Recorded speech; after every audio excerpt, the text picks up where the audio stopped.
Ladies and gentlemen, welcome back to the analysis of YOLENO TV. I hope you're well.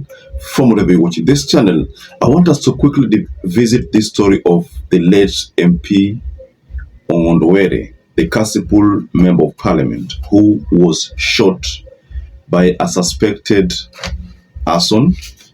By the applicant to detain the respondent at Kasarani Police Station is hereby allowed, but for 30 calendar days in the first instance. This is something that we've been quiet about, but there's a move that the courts took, that the direction the courts took, that has forced me to again revisit this story of Ongondowere. On 15th August 2025, the court declined to give bail to 3 suspects in MP Ongondowere's murder case. Now, these suspects, one of them could be believed to be the shooter, the other person is believed to be the rider, the other person is believed to be the financier. Now, the Lex Basin boss is suspected to be the financier. Now, there's something about this story which I also need to take you up to speed with, is the fact that Philip Aroko is also a state witness in this case. Philip Aroko, he was released on bail. So that the respondent, the applicant respondent, do surrender to the nearest police station. The applicant, accompanied by me and Mr. Nyaberi, surrendered to the Giri police station. And the big question is, does it mean that the people who are being held there, one of them is directly responsible for that murder of MP Ongondowere? Because the courts seems to be convinced that these people are the ones. One of them is either mainly directly involved in this murder, or one of them is the major suspect in this murder. So either of those could be taking place. So Philip Aroko is supposed to be a state witness, and that's why he's out on cash bail, ladies and gentlemen. But first and foremost, before you explore the story of Philip of Ongondowere, kindly take this opportunity, like this video, subscribe to our channel if you have not subscribed before, and to our existing subscribers, thank you so much for your support. According to a CCTV footage, a white Toyota Mark II Grande is seen outside Equity Bank. Yeah, my name is Philip Aroko. Today is Wednesday.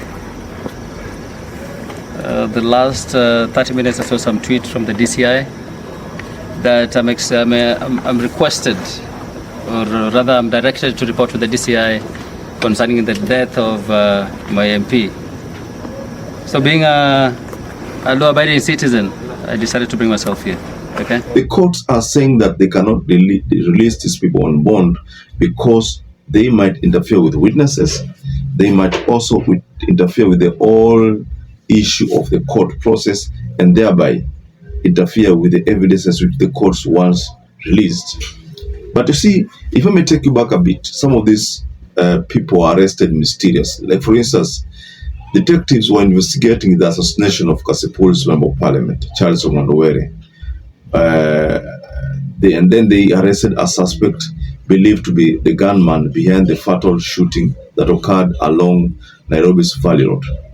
But you find that this suspect, identified as Isaac Kuria, alias Kush, was apprehended in Isebania, near the Kenya-Tanzania border, while allegedly planning to flee the country, according to sources close to the investigation. Now, Kuria is suspected to have carried out the hit on the late MP before launching a calculated escape effort across several counties. Now, Kuria is reportedly linked to criminal networks operating within Nairobi, believed to have traveled to the Central Business Organization. He is believed to have traveled to the Central Business CBD on the day of the murder with a single mission: to assassinate the legislator. Investigators say he trailed Were's moments before fatally shooting him in traffic. So I think all of these things, if you try to link the dots, you find that this suspect with the name Isaac Kuria, alias Kush, is the person who is solely responsible for this murder. If I may allow me now catch your attention. Yes. This is Tario again. Yesterday when I appeared before you, Yes. you had asked me to appear before the Honorable Gatagwa, Yes. and the information I told you that she had extended our time for another 30 days, Yes. which in my understanding falls on a Sunday. So she asked me to appear before you again, Yes. so that we can firm up on the exact date for the examination, 30 days from yesterday.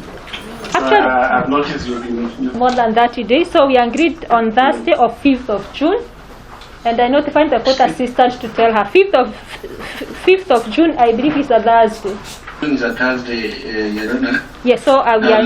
The rest are probably part of the scheme, but they are part of the scheme to cover up the drama. They'd like to cover up the drama. So what is happening is that this matter is going to expose William Ruto further. That's the truth, ladies and gentlemen.